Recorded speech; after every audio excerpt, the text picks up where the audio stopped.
pendant ce temps, les équipes de campagne de François Hollande s'activent. Il faut convaincre jusqu'au bout de voter pour le candidat socialiste. À quelques semaines du premier tour de la présidentielle, les militants mettent les bouchées doubles. Reportage de Philippe Fortin à Bordeaux.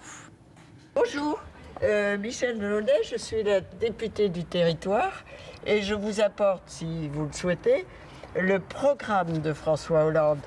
Partir à la rencontre des électeurs pour porter directement la parole de François Hollande dans les foyers, c'est l'objectif de la mobilisation citoyenne organisée aujourd'hui par le PS, une opération qui marque un tournant dans la stratégie de campagne du candidat socialiste. Ça fait des week-ends et des week-ends qu'on forme ce qu'on appelle les mobilisateurs. Et aujourd'hui, il y a 1500 endroits à travers la France où on peut montrer comment s'engager dans ces 5 semaines de campagne où le temps de parole sera équivalent pour tous les candidats pour se déployer à partir du 20 mars.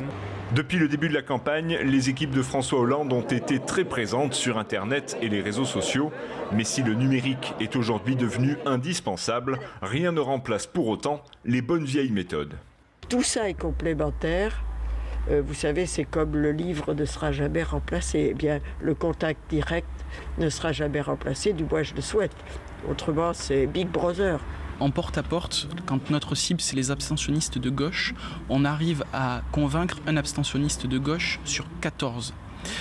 Alors que quand on distribue un tract, on est sur de l'ordre de 1 sur 100 000. Donc c'est un travail de fourmi absolument nécessaire mais qui marche. Avec son opération porte-à-porte, le PS espère rassembler 150 000 volontaires et toucher ainsi 5 millions de foyers.